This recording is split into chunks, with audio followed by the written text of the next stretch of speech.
Nah, baiklah ayat 96 kembali Allah memaparkan ya tentang kebesaran Allah melalui ciptaannya. Nah, di sini kita diajak kembali memikirkan ya, Dia menyingsingkan pagi dan menjadikan malam untuk beristirahat dan menjadikan matahari dan bulan untuk perhitungan. Itulah ketetapan Allah yang Maha Perkasa, Maha Mengetahui. Nah, jadi dari fenomena siang dan malam, terbitnya matahari ya, kemudian bulan, di sini Allah juga mengajak kita untuk berpikir bahwa semua itu merupakan ketetapan dari Allah, merupakan ciptaan Allah yang Maha Perkasa, Maha Mengetahui. Jadi tidak mungkin ya itu suatu kebetulan. Tadi kembali Allah membantah ya para pemikir-pemikir filosof ya, barat yang ateis ya, yang tidak percaya kepada Tuhan. Nah, maka Allah paparkan di sini, Allah jadikan malam itu sebagai waktu untuk beristirahat ya. Kemudian Allah jadikan matahari dan bulan itu sebagai perhitungan. Nah, dengan peredaran matahari ya, kemudian peredaran bulan, maka kita bisa menentukan ya, satu hari 24 jam, satu bulan 30 hari 30 hari ya, satu tahun 360 hari. Nah, itu tiada lain karena peristiwa ya, perputaran dari matahari dan bulan inilah kata Allah, sehingga kita bisa menentukan ya perhitungan hari, siang dan malam. Nah, maka dari itu bagi kita ya sebagai umat muslim, kita harus yakin betul bahwa semua kejadian di alam ini adalah ciptaan Allah ya, yang hak, yang maha perkasa, yang mempunyai kekuasaan tiada batas dan maha mengetahui dengan ilmunya yang sangat ya canggih, tidak ada yang bisa menyamai ilmu Allah. Maka kebesaran Allah ini menjadi bukti ya akan kemaha perkasaan dan kemahatahuan dari Allah Sang Pencipta.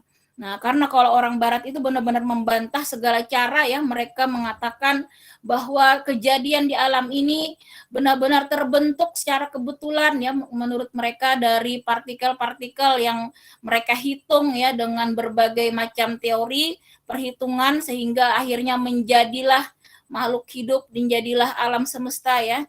Nah, namun akhirnya ujung-ujungnya mereka juga bingung ya, karena mereka sudah mencoba lagi saat ini dengan teori yang mereka kemukakan, namun tidak ada satu makhluk hidup pun yang mereka bisa ciptakan dari benda mati. Sehingga sebenarnya ya mereka sendiri ujung-ujungnya percaya kepada pencipta, namun karena kesombongan ya, egois mereka lah yang menutupi ya hidayah tersebut, sehingga mereka tidak mau mengakui akan adanya pencipta. Nah, maka dari itu ayat ini merupakan bantahan tegas ya dari Allah tentang teori-teori materialisme ya, teori-teori yang mengatakan bahwa kejadian alam semesta ini kebetulan, itu semuanya adalah teori yang batil ya, teori yang salah ya. Di Al-Qur'an inilah merupakan bantahan secara tegas ya dari Allah Subhanahu wa taala. Kemudian di ayat selanjutnya Allah kembali ya memaparkan ya bukti-bukti yang lain. Wa huwallazi ja'ala lakumun nujuma litahtadu biha fi zulumatil barri wal bahr. Qad fassalnal ayati liqaumin ya'lamun.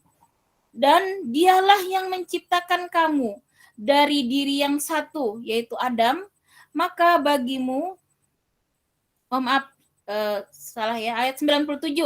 Dan dialah yang menjadikan bintang-bintang bagimu, agar kamu menjadikannya petunjuk dalam kegelapan di darat dan di laut. Kami telah menjelaskan tanda-tanda kekuasaan kami kepada orang-orang yang mengetahui. Nah, kemudian Allah menjelaskan bahwa bintang-bintang yang Allah ciptakan di langit itu merupakan petunjuk ya untuk menentukan arah ya. Biasanya para nelayan itu ya menentukan arah, bagaimana mereka bisa tidak tersesat ya di lautan, itu bisa menggunakan rasi-rasi bintang yang Allah ciptakan di langit. Nah, kemudian Allah tegaskan juga bahwa di samping dijadikan petunjuk, bintang yang Allah ciptakan itu juga merupakan cahaya ya yang untuk menerangi ya di kegelapan malam. Nah, baik di darat, di laut ya. Nah, jadi ini juga merupakan kekuasaan Allah yang maha dahsyat ya, dengan bintang-bintang yang bertaburan ribuan jutaan ya, bahkan miliaran bintang yang ada di langit. Itu merupakan bukti-bukti kekuasaan Allah lainnya yang Allah jelaskan ya. Kemudian kata Allah, kami telah menjelaskan tanda-tanda kekuasaan kami kepada orang-orang yang mengetahui.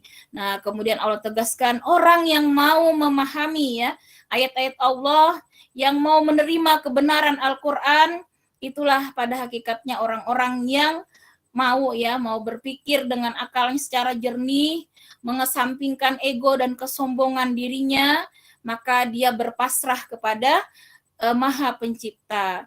Karena dalam memahami ayat-ayat Allah ini ya, tidak semuanya bisa dengan logika maupun dengan akal ya, namun kita perlukan juga iman. Nah, karena ada hal-hal gaib yang tidak mungkin ya semuanya dijelaskan dengan akal. Nah, karena itulah fungsinya iman ya ibu-ibu bagi kita. Mengapa kita harus kuat iman? Supaya kita akhirnya tidak sampai ya menjadi kufur ataupun nauzubillah ya kalau sampai kafir ya, gara-gara hanya menggunakan akal saja, mengesampingkan iman. Nah, kita tahu bahwa kejadian-kejadian di alam ini tidak semuanya bisa dilogika, bisa dengan akal, namun ada hal-hal yang gaib ya, yang hanya bisa kita yakini dengan keimanan. Misalnya adanya siksa kubur ya, adanya alam akhirat, adanya malaikat ya, kemudian yang gaib ya, berita tentang hari kiamat ya, itu merupakan perkara-perkara gaib yang tidak mungkin hanya dengan akal saja kita bisa yakin, namun kita harus menggunakan iman ya. Namun akal itu hanya bisa melogika kebenaran Al-Quran. Nah, kalau kita sudah yakin ya dengan kebenaran Al-Quran, maka harusnya apapun yang diinformasikan ya melalui Al-Quran maupun hadis-hadis sahih, maka tidak ada keraguan bagi kita. Nah, akal kita bisa mencerna ya kebenaran Al-Quran.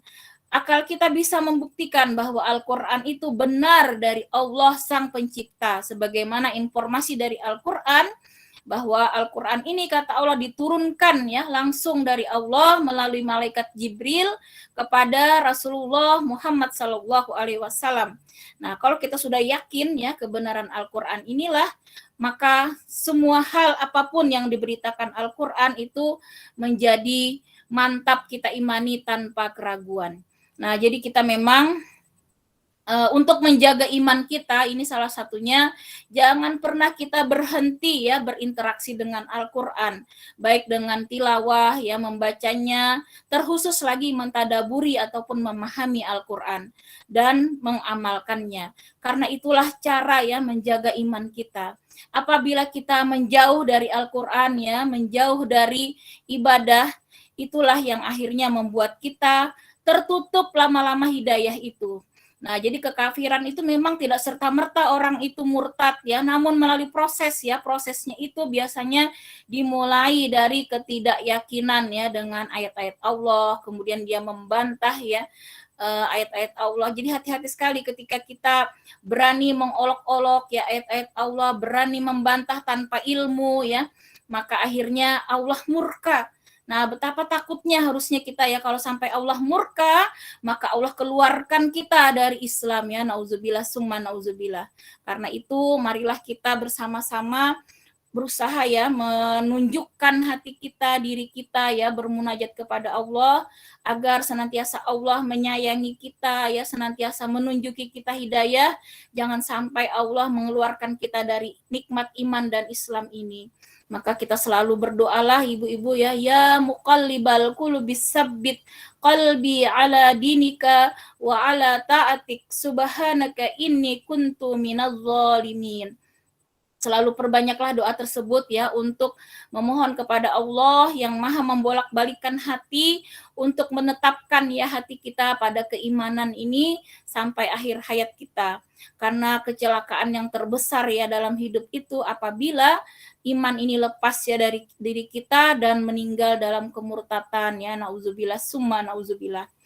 Nah, disinilah ayat-ayat Allah ini semakin kita pelajari, harusnya semakin bertambah iman kita ya. Jadi kalau kita misalnya belajar ilmu agama, kok kita tambah malas ibadah, tambah jauh dari Allah, berarti ada yang salah ya dalam proses kita belajar.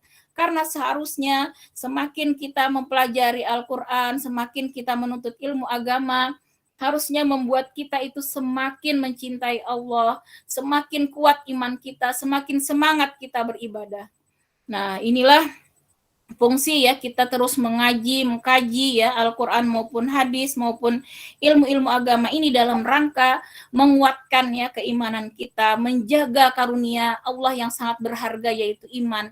Kita ingin ya Allah cinta kepada kita karena kita sudah berusaha menunjukkan kesungguhan kita menjaga agama ini di dalam diri kita dengan senantiasa kita mengkajinya, berusaha mengamalkan. Nah, itulah yang terpenting ya.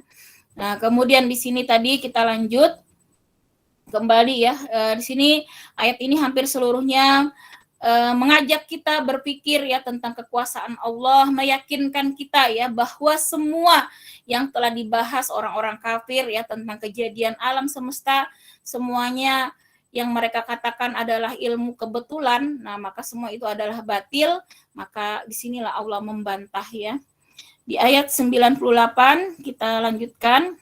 Wa huwallazi ansha'akum min nafsin wahidatin famustaqarru wa mustawda' qad fassalnal ayati liqaumin yafqahun. Dan dialah yang menciptakan kamu dari diri yang satu yaitu Adam. Maka bagimu ada tempat menetap dan tempat simpanan. Sesungguhnya telah kami jelaskan tanda-tanda kebesaran kami kepada orang-orang yang mengetahui. Nah, kemudian di sini kita perhatikan ya bahwa tadi ada tempat menetap dan tempat simpanan. Nah, ini ulama tafsir berbeda-beda pendapat ya, ada yang mengatakan yaitu alam dunia maupun alam barzah ya. Tempat yang tersimpan itu dikatakan alam barzah ya karena tersimpan di dalam bumi dan menetap di atas bumi. Nah, itulah merupakan juga tanda-tanda kekuasaan Allah ya bahwa kita yang asalnya diciptakan dari satu yaitu Nabi Adam dari tanah liat ya asal kita, kemudian berkembang biak ya sampai saat ini ya miliaran bahkan lebih ya manusia yang ada di muka bumi.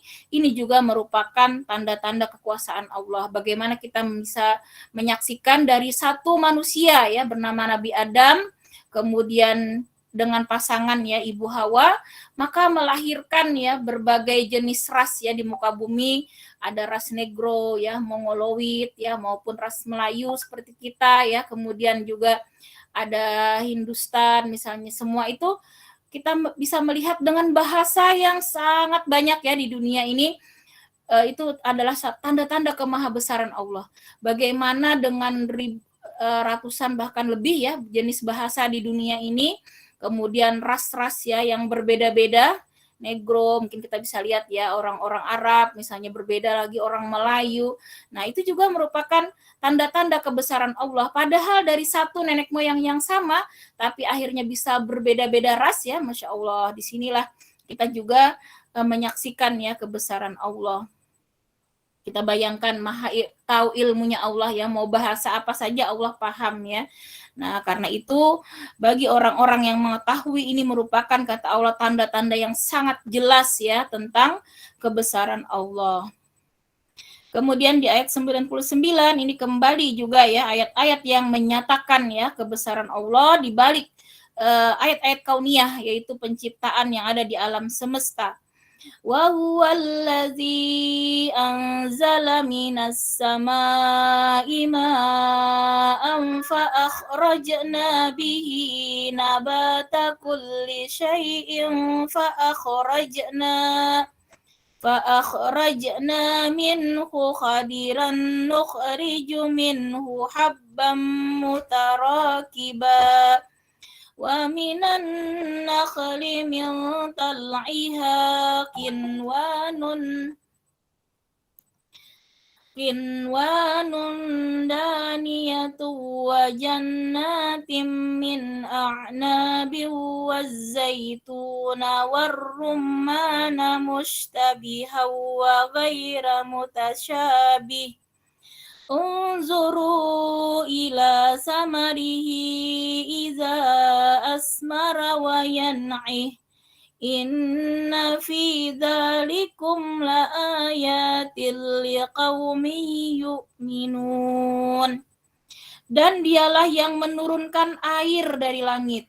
Lalu kami tumbuhkan dengan air itu segala macam tumbuh-tumbuhan.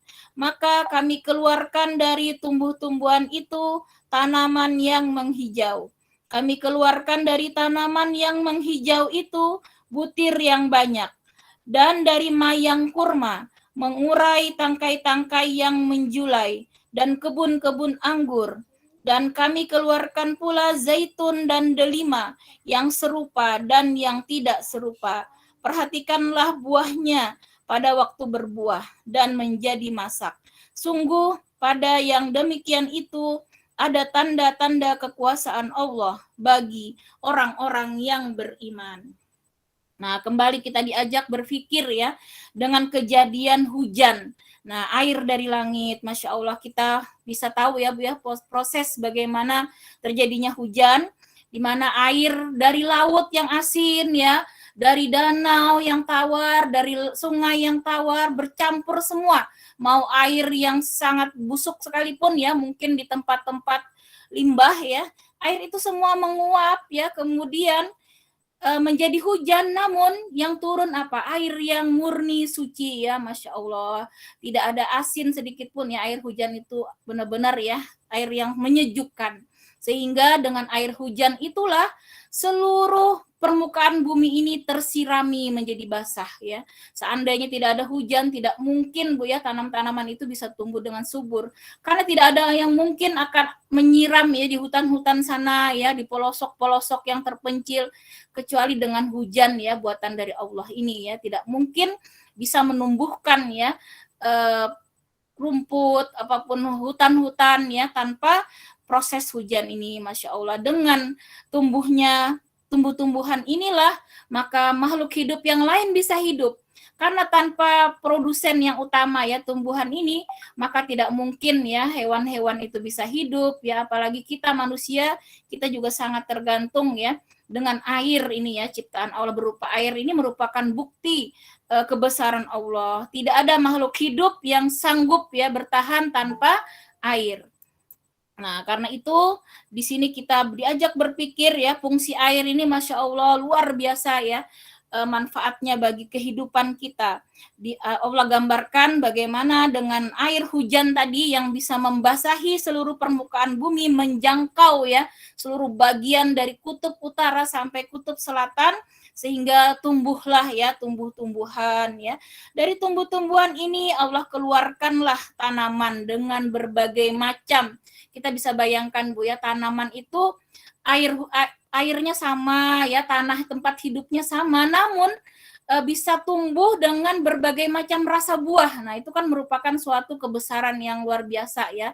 Dengan ilmu genetika mungkin kita akan paham ya, dari biji yang berbeda itu punya kode genetik yang berbeda sehingga menghasilkan ya jenis tumbuh-tumbuhan, buah yang beraneka macam rasa, warna bunga dan seterusnya.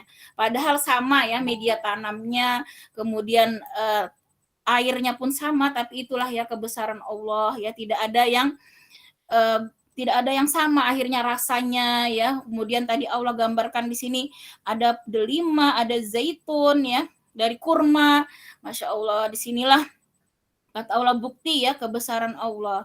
Harusnya kita di sini benar-benar yakin ya, bagi orang yang beriman maka tidak ada keraguan sedikit pun ya akan kebesaran Allah. Tidak ada kitab sebelumnya yang menjelaskan ya sedetil Al-Qur'an. Jadi Al-Qur'an ini bukan hanya petunjuk hidup ya, namun juga bahkan ya kejadian-kejadian alam semesta ini. Jadi mau profesi apapun sebenarnya ya, Allah bisa jawab ya, tantangan ilmu apapun di dunia ini semua Allah jelaskan ya di Al-Qur'an. Maka bagi orang yang beriman, kata Allah, itu merupakan suatu tanda yang sangat meyakinkan.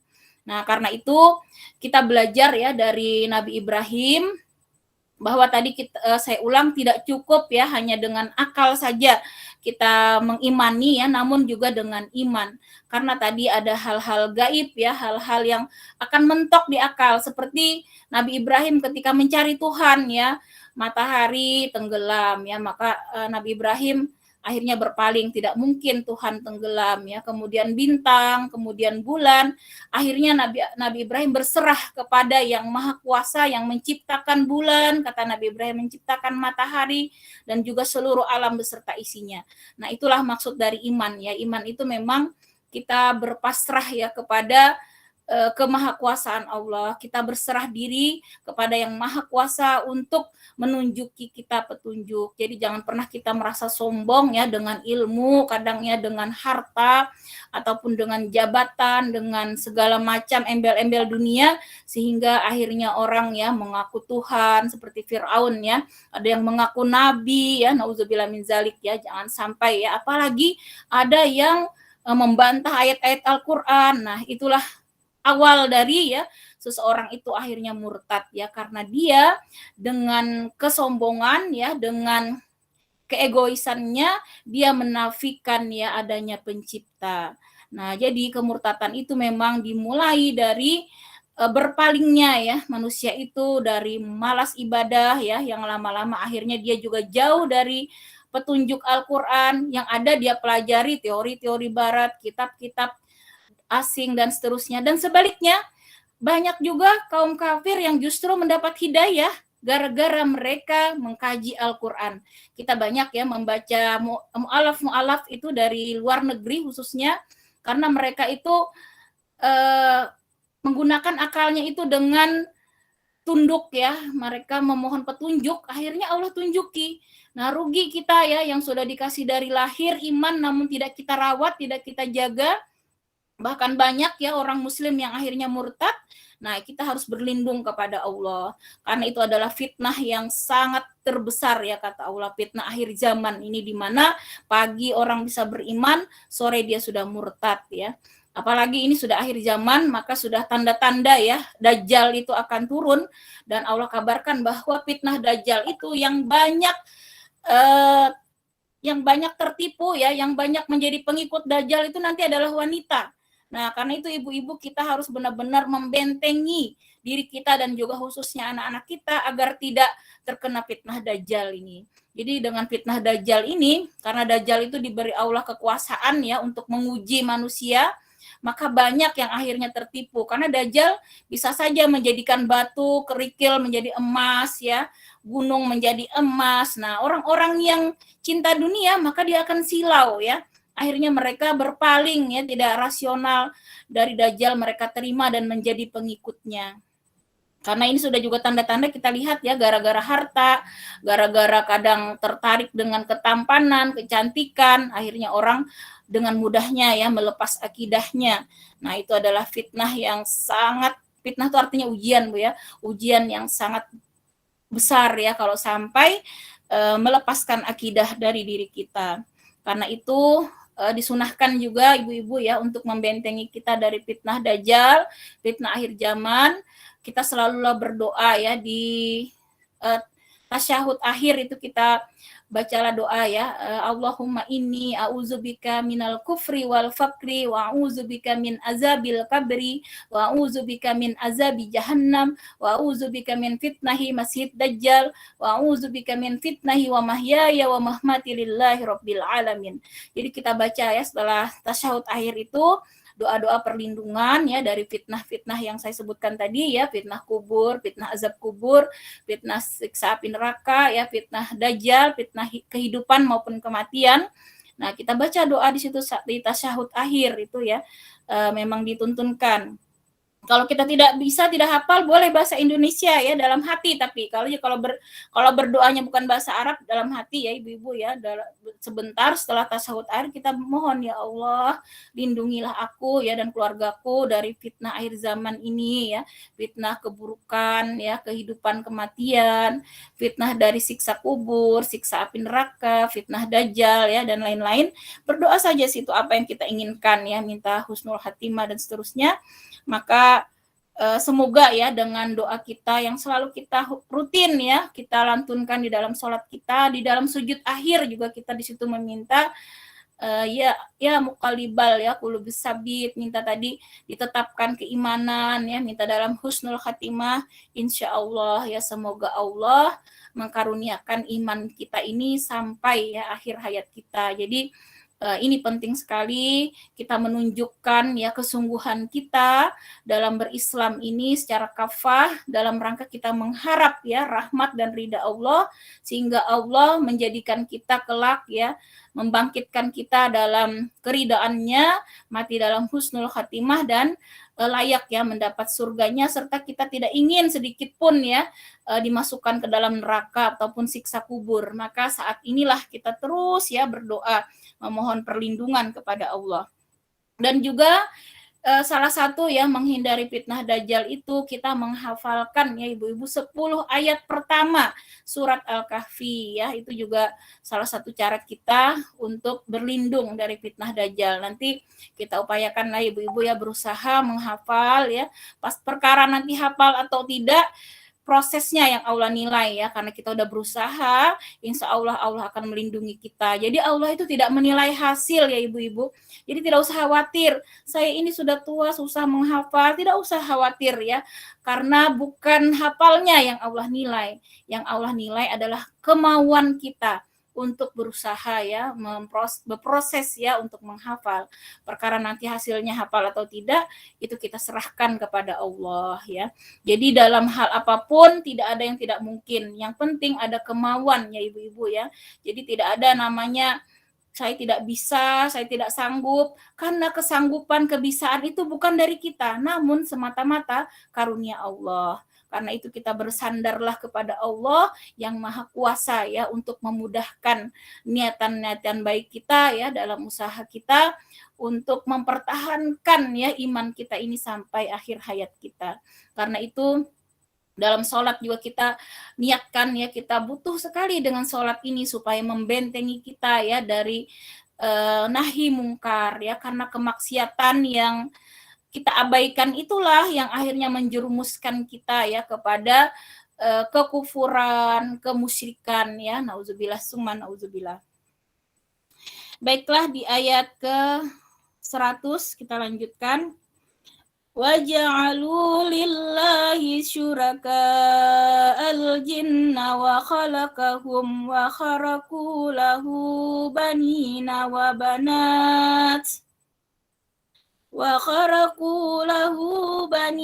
وَبَنَاتٍ بِغَيْرِ عِلْمٍ Subhanahu wa ta'ala amma yasifun. Dan mereka orang-orang musyrik menjadikan jin sekutu-sekutu Allah, padahal Dia yang menciptakan jin-jin itu. Dan mereka berbohong dengan mengatakan Allah mempunyai anak laki-laki dan anak perempuan tanpa dasar pengetahuan. Maha suci Allah dan maha tinggi dari sifat-sifat yang mereka gambarkan. Nah, jadi Allah kemudian membantah ya bahwa ada orang-orang musyrik ya yang menyembah jin. Nah, menjadikan jin sebagai sekutu-sekutu. Jadi kita hati-hati ibu-ibu ya, jangan sampai kita terjerumus dalam kesyirikan ya. Percaya dengan ada kekuatan-kekuatan gaib yang akhirnya membuat kita menjadi pengabdi setan, pengabdi jin ya. Kan ada tuh ya orang-orang yang kadang akhirnya membuat sesajen ya, demi ya nggak tahu lah alasannya macam-macam ya. Itulah contoh-contoh yang Allah gambarkan orang-orang yang menjadikan jin sebagai sekutu-sekutu. Nah, jadi ada orang yang berhajat sesuatu misalnya ya kepada kekuatan gaib, minta pertolongan, kan ada tuh masih Bu ya yang kadang malam Jumat pakai sesajen apa gitu, nauzubillah summa nauzubillah ya. Ini Allah larang ya, jangan sampai kita melakukan tadi menyekutukan Allah dengan jin, karena kata Allah bahwa jin-jin itu ciptaan Allah. Jadi tidak mungkin jin-jin itu bisa memberikan ataupun menolong kita. Nah, jadi jangan percaya ya, kalaupun memang terjadi itu karena kehendak Allah, bukan karena kekuatan jin maupun makhluk-makhluk halus tadi yang menjadi sekutu kita. Namun semua yang terjadi itu karena kehendak Allah. Karena itu jangan sampai ya manusia tadi menyekutukan Allah dengan tadi percaya ya kepada, artinya di sini menjadi pengabdi ya kepada jin-jin ataupun roh halus. Nah, karena masih banyak ternyata Bu di masyarakat kita itu ya yang menjadi pengabdi jin, pengabdi setan ini ya. Saya mengalami sendiri ya, murid-murid saya ketika di ruqyah itu ada beberapa anak itu yang sudah di ruqyah itu tidak berhasil ya keluar jinnya, ternyata ditelusuri, dipanggil ya orang tuanya, ternyata memang orang tuanya itu punya simpanan ya, ada yang menyimpan keris gitu ya, yang mereka anggap keramat, dan keris itu benar-benar dimandikan segala macam gitu ya. Ternyata ada juga yang memang katanya dari neneknya itu punya itu tadi sekutu-sekutu jin ya. Nah, jadi hati-hati sekali ya ibu-ibu, jangan sampai ini terjadi ya pada keluarga kita, karena itu merupakan syirik ya yang dimurkai Allah. Nah, akhirnya kalau orang tuanya mau ya bekerja sama tadi melepaskan ya simpanan-simpanannya ataupun sekutu-sekutunya, barulah anaknya bisa lepas. Ternyata Bu berdampak ya kepada anak cucu kita. Nah, jadi nauzubillah ya, summa nauzubillah, jangan sampai ini ya terjadi. Semoga Allah ya melindungi kita dari hal-hal tersebut. Nah, kemudian kata Allah betapa di sini merupakan suatu hal yang sangat dibenci Allah dan dimurkai Allah, yaitu mengatakan bahwa Allah itu mempunyai anak. Nah, jadi ada yang mengatakan ya, kalau kaum Yahudi itu mengatakan bahwa Uzair itu adalah anak laki-laki dari Allah, dan mereka katakan malaikat-malaikat itu anak perempuan Allah. Nah, begitu juga kaum Nasrani ya mengatakan bahwa Allah punya anak ya bernama Al-Masih. Nah, nauzubillah summa nauzubillah, kata Allah itu merupakan suatu kebodohan ya yang sangat dimurkai Allah. Karena kata Allah tidak mungkin ya di sini, nanti di ayat 101 kita lanjut. Yadi'us samawati wal ard anna yakunu lahu waladu wa lam takul lahu sahibah wa khalaqa kulla syai' wa huwa bikulli syai'in alim. Dan Allah pencipta langit dan bumi, bagaimana mungkin kata Allah dia mempunyai anak padahal dia tidak mempunyai istri. Dia menciptakan segala sesuatu dan dia mengetahui segala sesuatu. Nah, jadi tidak mungkin kata Allah, Allah tidak punya istri ya, tapi justru Allah lah yang menciptakan segala sesuatu di alam ini.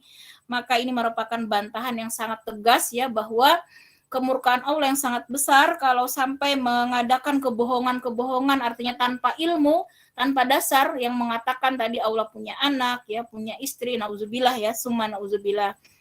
Karena itu kita harus yakin benar hanya Islam kata Allah yang Allah ridai. Jadi kita hati-hati sekali, ajaran pluralisme ya saat ini memang sudah sangat mewabah ya, yang mengatakan semua agama itu benar, itu adalah ajaran yang batil ya. Kalau mengatakan baik sih nggak masalah ya, semua agama mengajarkan kebaikan, tapi yang salah itu kalau mengatakan semua agama benar. Nah, kalau yang benar itu kata Allah hanya Islam ya. Yang masuk surga itu hanya yang beriman kepada Allah dan Rasulullah ya, yang masuk Islam. Karena semua agama di dunia ini selain Islam itu sudah batil saat ini kata Allah. Seperti agama Yahudi itu hanya berlaku untuk umatnya Nabi Musa ya. Kemudian agama Nasrani hanya berlaku untuk umatnya Nabi Isa yang hidup ya bersama Nabi Isa. Nah, setelah Nabi Muhammad diutus, maka semua agama itu dimansuh. Artinya sudah tidak berlaku karena sudah diganti Allah dengan Islam. Maka pendeta-pendeta yang hanif, yang lurus ya, seperti pendeta Bukhaira ya, yang mengetahui ciri-ciri Rasulullah ya, ketika Rasulullah berdagang waktu itu dengan pamannya, maka dia katakan seandainya aku masih hidup saat nanti Rasulullah itu diutus menjadi rasul, maka aku yang pertama akan berislam, aku pertama yang akan membela. Nah, itulah ya mereka-mereka yang hanif ya, yang lurus ya, pemikirannya. Jadi orang-orang Yahudi Nasrani yang hidup ya sejaman Rasul yang benar-benar murni mengamalkan ajaran Taurat maupun Injil, mereka itu insya Allah masuk surga ya, karena memang mereka mengikuti agama pada zamannya. Namun setelah Islam ya sudah diturunkan wahyu berupa Al-Quran, maka semua agama yang lain di dunia ini adalah batil, kata Allah ya. Tidak ada yang bisa menyelamatkan kecuali Islam. Nah, karena itu inilah merupakan suatu pegangan kita ya untuk terus ya berpegang teguh kepada agama Allah dengan sumber yang Allah sudah pastikan kebenarannya karena Allah menjaga ya, yaitu Al-Quran ya. Kemudian kalaupun hadis-hadis, maka kita harus mengambilnya berdasarkan hadis-hadis yang sahih ya. Kita juga harus hati-hati, jangan kita berdalil dengan hadis-hadis palsu ya, apalagi hadis palsu ya, hadis-hadis yang tidak sahih aja kita khawatir ya, apalagi kalau hadis-hadis palsu. Nah, disinilah Ibu-ibu, penting sekali kita pahami bahwa kita ini hidup di akhir zaman, sehingga godaan itu sangat besar ya, dari berbagai penjuru ya untuk menggoncang iman kita ini ya, baik dari luar bahkan dari dalam diri kita sendiri. Karena itu marilah kita senantiasa menjaga keimanan, keislaman kita ini dengan cara selalu semangat ya untuk mentadaburi Al-Quran, untuk berinteraksi dengan Al-Quran. Jangan pernah Al-Quran ini hanya dipajang saja, namun selalulah setiap saat, setiap hari ya kita berinteraksi dalam keadaan duduk, berbaring ya. Kita bisa baca itu ya surat-surat yang kita hafal ya kalau misalnya sambil berbaring ya, ataupun kita jadikan zikir ya, qul huwallahu ahad dan seterusnya ya. Maka itulah cara kita untuk supaya terus ya iman kita ini dikaruniakan kepada kita. Jangan sampai Allah murka yang akhirnya kita dikeluarkan ya dari kelompok Islam, akhirnya murtad ya, nauzubillah summa nauzubillah ya. Kita sudah banyak melihat fenomena saat ini ya, betapa banyaknya ya orang-orang yang murtad gara-gara diawali dari ya mengolok-olok agama Islam, kemudian merendahkan ya Rasulullah, merendahkan umat Islam ya. Akhirnya Allah murka ya dengan mereka. Makanya jangan sampai kita itu mengidolakan ya orang-orang kafir, misalnya artis Korea. Saya itu sering ya mengingatkan anak-anak murid itu, karena banyak sekali itu Bu ya, anak-anak SMA itu kalau sudah Google Meet gitu atau Zoom, profilnya tuh artis Korea semua, sampai saya bingung ini siapa lah, jadi nggak tahu ya. Akhirnya saya tegur, ya Allah anak-anak, cobalah kita itu mengidolakan Rasulullah ya, sahabat-sahabat gitu. Karena kalau sampai Allah murka ya gara-gara kita terlalu mengidolakan orang-orang kafir, bisa jadi akhirnya ditutuplah hidayah ya di hati kita, pelan-pelan tergerus iman kita dan akhirnya menjadi murtad ya, nauzubillah summa nauzubillah. Karena itu kita cintailah apa yang Allah cintai, kita benci apa yang Allah benci, kita cintai apa yang Rasulullah cintai ya. Jangan sampai anak-anak kita juga latah ya mencintai, karena itu salah satu ya upaya-upaya oleh kaum kafir itu memalingkan kita dari Islam. Karena kalau terang-terangan Islam itu dijajah ya, diperangi, maka pasti umat Islam itu segera bangkit berperang syahid fisabilillah ya. Tapi kalau yang dijajah itu pemikirannya, gaya hidupnya itu kan tanpa sadar ya, umat Islam seperti buih kata Rasulullah ya, mudah sekali diangkut kemana-mana, ke sini mau, ke sana mau ya, karena tanpa sadar kita sudah dijajah dari pemikiran Ghazul Fikri ya. Nah, inilah menjadi modal utama kita, yaitu dengan senantiasa mengkaji Al-Quran, mengkaji hadis, ya, kemudian mengamalkan dengan ibadah-ibadah makhdah. Ibadah-ibadah itu sungguh-sungguh kita lakukan ya, ikhlas, khusyuk ya, dalam rangka supaya Allah menerima ibadah kita. Karena ibadah yang diterima itulah yang akan menjadi penguat iman kita, yang akan menjaga iman kita, yang akan membersamai kita kelak ya, sampai kita dibangkitkan pun mereka kelak akan bersama kita menjadi pembela kita. Demikian ibu-ibu ya, karena waktu jualah kita insya Allah selesainya lebih cepat ya, karena maghrib itu sudah jam 6 ya, lewat 6 menit sekitar itu. Maka dari itu insya Allah kita selesainya cukup ya sampai 5, ini sudah kelebihan. Insya Allah 5.45 Bu ya, masih ada 4 menit. Demikian kurang lebihnya saya mohon maaf, kepada Allah juga saya memohon ampunan jika ada yang salah dalam penyampaian saya karena kebodohan ya, karena ketidakpahaman. Namun saya juga memohon semoga apa yang kita sampaikan ini Allah ridai ya, Allah tunjuk yang benar ya. Saya juga mohon maaf lahir batin kepada ibu-ibu semua. Baiklah, kita akan berdoa dulu sebelum kita akhiri. Tadi saya lihat Mbak Reni ada ya. Halo Mbak Reni. Iya Mbak. Ya, gimana Mbak kabarnya Pak Yadi Mbak? Ya masih proses gitu. Posisi Mbak Reni kan di mana nih Mbak? Di Samarinda Mbak. Oh ya, gimana Mbak? Kan dokter itu curiganya miastenia gravis gitu, seperti autoimun gitu loh Mbak. Oh. Tapi autoimun itu yang diserang itu dia jadi ototnya itu melemah.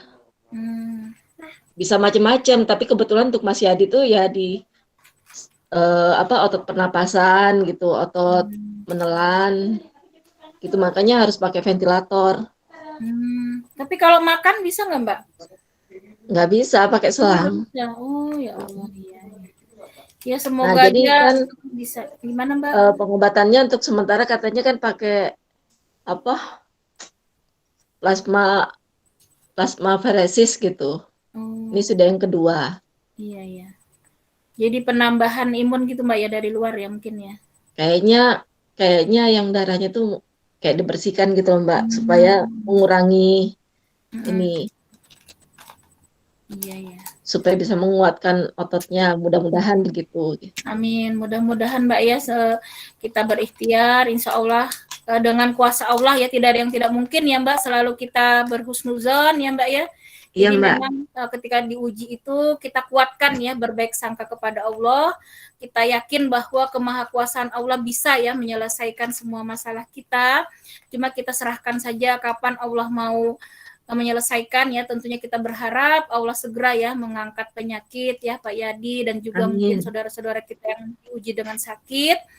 Kita sabar, tentunya kita perbanyak istighfar Mbak ya, itu sangat penting dikala kita diuji, ibu-ibu semua ya.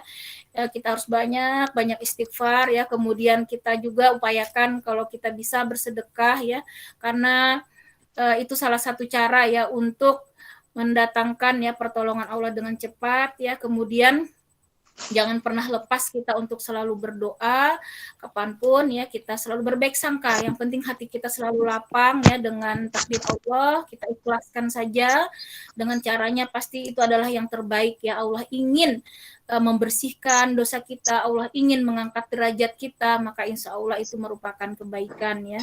Jadi jangan pernah kita lepas ya dari baik sangka. Insya Allah semoga Allah segera ya Mbak ya mengangkat penyakit dari Pak Yadi, dan semoga juga Mbak Reni dan keluarga diberikan kekuatan iman ya menghadapi ujian ini, diberikan keikhlasan, ketabahan, insya Allah inna ma'al usri yusra fa inna ma'al usri yusra, kata Allah ya. Jadi tidak mungkin yang namanya kesusahan itu akan terus, pasti ada kemudahan, ada kebaikan ya setelah itu. Jadi kita baik sangka saja, karena semua manusia pada hakikatnya sebenarnya juga selalu diuji, cuma ujiannya kadang berbeda-beda, sehingga kita jangan pernah merasa sendiri ya Mbak ya, karena di semua insya Allah semua tuh punya ujian ya, hanya saja ujiannya berbeda-beda. Jadi kita harus kuat ya Mbak ya, insya Allah. Baik Mbak Reni, terima kasih informasinya. Mohon maaf ya, kita ini hanya bisa mendoakan ya karena kondisi ya seperti ini ya. Mudah-mudahan Allah mengijabah doa-doa kita semua. Marilah ibu semua kita menundukkan hati kita ya, sungguh-sungguh kita bermunajat kepada Allah ya untuk mendoakan terkhusus Pak Yadi. Semoga Allah segera mengangkat ya penyakitnya, menghilangkan ya segala kesusahan ya yang dialami. Baiklah ibu-ibu, Al-Fatihah. أعوذ بالله من الشيطان الرجيم. بسم الله الرحمن الرحيم. الحمد لله رب العالمين الرحمن الرحيم مالك يوم الدين إياك نعبد وإياك نستعين اهدنا الصراط المستقيم صراط الذين أنعمت عليهم غير المغضوب عليهم ولا الضالين آمين. اللهم صل على محمد وعلى آل سيدنا محمد. اللهم اغفر لي ولوالدي وللمؤمنين والمؤمنات. اللهم اغفر لي ولوالدي وللمؤمنين والمؤمنات. اللهم اغفر لي ولوالدي وللمؤمنين والمؤمنات. اللهم ربنا أذهب البأس اشفي أنت شفي لا شفاؤك شفاء لا يغادر سقما. Ya Allah ya Rahman ya Rahim. Ya Allah ya Rahman ya Rahim. Kami memohon kepadamu ya Allah, sembuhkanlah penyakit dari Bapak Yadi, angkatlah penyakitnya ya Allah. Segera berilah kesembuhan ya Allah, kesembuhan yang terbaik, yang tidak ada penyakit lagi sebelumnya. Mudahkanlah seluruh urusan mereka ya Allah, berikanlah selalu keluarganya ketabahan, keikhlasan ya untuk menghadapi ujianmu ya Allah. Mudah-mudahan mereka selalu diberikan kesehatan, keberkahan ya, keredaan dan maghfirahmu ya Allah ya Rahman ya Rahim. Allahumma aghnini wa zaini bil ilmi wa akrimni bitaqwa wa jamilni bil afiyah. Allahumma rabbana hablana min azwajina qurrata a'yuni waj'alna lil muttaqina imama. Allahumma inna nas'aluka salamatan fid din wa afiyatan fil jasad wa ziyadatan fil ilmi wa barakatan fil rizqi wa taubatan qablal maut wa rahmatan indal maut wa maghfiratan ba'dal maut. Allahumma hawwin alaina fi syakaratil maut wan najata minan nar wal afwa indal hisab wa la tuzigh qulubana ba'da id hadaitana wa hab lana min ladunka rahmah innaka antal wahhab. Allahumma ridaka wal jannah wa na'udzubika min sakhatika wan nar. Ya Allahu biha ya Allahu bihusnul khatimah. Ya Allahu biha ya Allahu bihusnul khatimah. Ya Allahu biha ya Allahu bihusnul khatimah. Rabbana atina fid dunya hasanah wa fil akhirati hasanah wa qina adzabannar. Subhana rabbika rabbil izzati amma yasifun wa salamun alal mursalin walhamdulillahi rabbil alamin. Amin amin ya rabbal alamin. Jazakumullah khairan katsira ibu-ibu semua atas doanya, semoga Allah mengijabah doa-doa kita sehingga terkabul ya semua doa kita pada hari ini. Amin ya rabbal alamin. Baiklah ibu-ibu, marilah kita tutup sama-sama dengan istighfar 3 kali, doa kafaratul majelis dan hamdalah. Astaghfirullahalazim. Astaghfirullahalazim. Astaghfirullahalazim. Subhanakallahumma wa bihamdika asyhadu an la ilaha illa anta astaghfiruka wa atubu ilaik. Makasih Bibu. Assalamualaikum warahmatullahi Makasih Mbak. wabarakatuh. Ya, semuanya. Assalamualaikum. Terima kasih Mbak Ina.